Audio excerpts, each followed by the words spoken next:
Sa dami ng taong tinanong ko kung saan ba may masarap na kainan ay lahat sila ay dito ako tinuturo sa isang skinita sa may Baclaran na kung saan ay natagpuan natin dito ang isang nakatagong tapsihan na mahigit 25 years na nagsiserve ng mga masasarap at quality na pagkain. At dahil malapit lang sila mismo sa may palengke ay nakakasigurado kayong fresh at hindi frozen o mga processed food yung makakain nyo sa kanila. Ito nga ang tapa nila, nakakaiba yung itsura compare sa ibang tapa dahil square at slice ay sila din mismo yung gumagawa. Recommendable din para sa akin itong tortang longganisa nila. Saka ito, hindi frozen.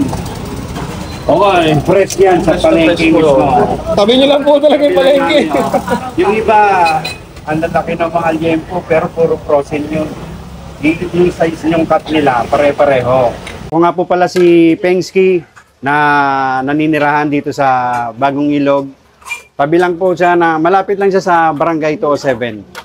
Corner, Bagong Ilog and Bagong Buhay. Pengski Tapsihan. Ang original na tapsihan dito sa Baclaran. Kahit saan nyo itanong, pag sinabi nyong nahanap yung Pengski Tapsihan, ituturo kayo. Sir, dito sa may Pengski, ano po yung pinaka-best seller nyo na marirecommend?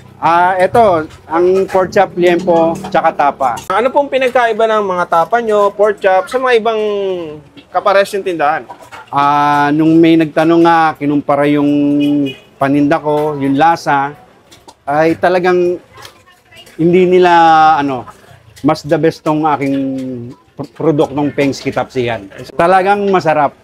Halos lahat ng mga nanditong kumakain. Ayan. Magpapatunay na ang Pengski Tapsihan ay talagang garantisado. Quality. Hindi ho yan tinitipid. Ito, nag-start akong magbukas mga 12 hanggang 10 ng gabi. Ayan. Minsan nga, nabibitin sila, bakit daw alas 10 akong nagtasara? Kasi medyo pagod na rin. Yung iba gusto, nasanay sila dati, 24 hours to. Kaya pagka nagsasara na ako, marami pa rin nagpupuntahan dito. Minsan, naiinis na sa akin. Sabi daw, ba't ang aga-aga ko rin magsara? Pasensya na sila, sabi kong ganun. Baclaran, Parañaque, Las Piñas, Cavite, nandito nagpupunta. Iniimbitahan ko po kayo sa Pengski Tapsihan. Ang original na tapsihan dito sa Baclaran.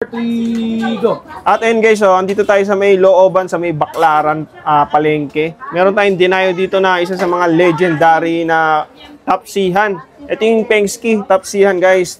Sa Bagong Ilog lang to guys, sa Parañaque. Napakatagal na nito. 25 years na sir, no? Almost 25 years na sila dito. So kilalang kilala na to dito sa may Baclaran. Ito na ata yung pinakamurang tapsilog na nakita natin guys. Imagine niyo guys ganito kadami.